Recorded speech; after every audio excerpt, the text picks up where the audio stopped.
Can't get the One Piece to stay down. Come on, stay down. What's up, everybody?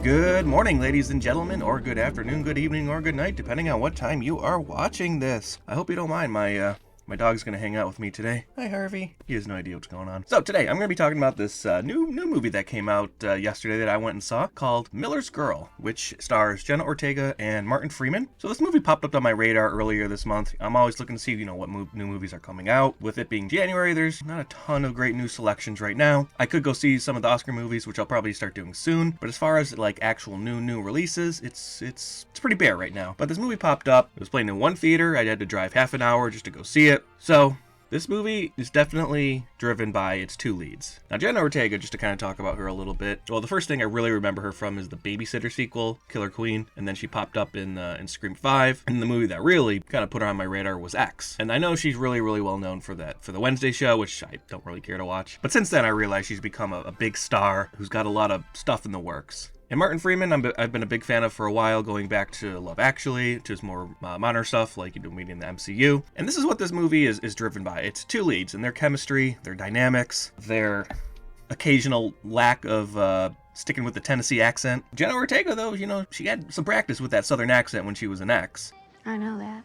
Martin Freeman, it's already hard enough, I'm sure, trying to do an American accent, but when you're trying to do a Southern Tennessee American accent, I'm sure it's a little tricky, and it did seem like it was kind of coming and going at times. But besides that, I really thought these two had some good chemistry on screen. And this movie is about the teacher-student dynamic. It took me like 15 minutes to understand if this movie was set in high school or college. For some reason, I thought it was supposed to be college in the beginning, even though it does look like a high school. I thought college because he's a professor, and it looked more like a college set. It didn't really look like a high school setting. Finally realized, okay, they're in high school. Got it. My dumb head over here.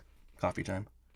And I felt like while I was watching this movie, I needed a dictionary with me to understand some of these very detailed words that they're talking about, because they're supposed to be writers, and she loves books. She's basically a little modern day Matilda over here. During this movie, I was just thinking, like, is this being pretentious? I can't really tell. Is this movie trying to be like really smart? And I'm just dumb head over here. But because the leads are so good, because they're really talented, I do think that they can put some band-aids on some of the bad writing in this movie, which is ironic because this movie's about writers. It just felt like it was trying to be full of itself at times. But then we got the location. This movie is set in Tennessee. That does play into the story a bit. I actually really love this location. I think because I was watching the credits at the end, they filmed in the Georgia area, but whatever this location was actually really beautiful. They go for this Victorian style setting with this house that she lives in, and just the woods when she's walking through the woods and the fog, and they look really cool. Actually, I really dig the setting in this movie. The blocking in this movie is actually also very interesting. You can tell that the director was making like intentional choices with some of the camera moves. For example,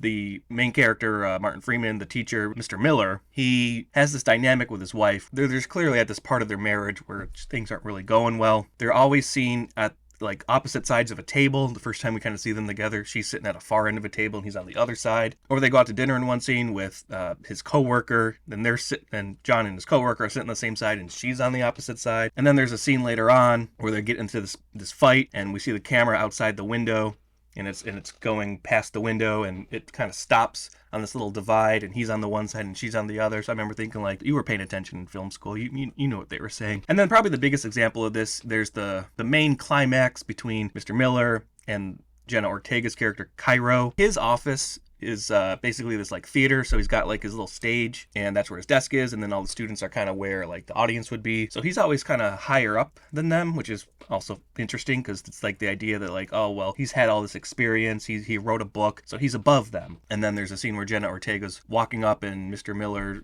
Martin Freeman's almost talking down to her, but he's like, you can't submit this paper, and you can see him looking down at her. But then she steps up onto the stage. Now they're a bit even, and then at one point he steps down, and now she's looking down at him, and now she has the power, because that's basically what's going on in this scene, is that she wrote the story that he kind of suggested, but because of the content of the story is about a teacher-student relationship, he realizes, oh, I can't have people reading this, and she's a bit taken back by that, but she realizes, like, I'm going to do it anyways, and now she has the power in the scene, so now she's looking down at him. I'll give the director props for that. You paid attention in film school, and it's paying off now. Good job. It's the type of movie you might watch if you're becoming a big Jenna Ortega fan. There's great scenes between her and Martin Freeman. Like I said, there's times I'm watching this, I'm just thinking, like, should I be reading a dictionary while I'm watching this? I was intrigued to see what was going to go on in this relationship. But ultimately, I thought it was pretty solid. Jenna Ortega and Martin Freeman do a great job. They got a lot of good chemistry. So that's my take on Miller's Girl. And again, student and teacher, you got to be careful, especially when Jenna Ortega's running around in all these short dresses and skirts. Seriously, I don't think she wore pants throughout the whole movie.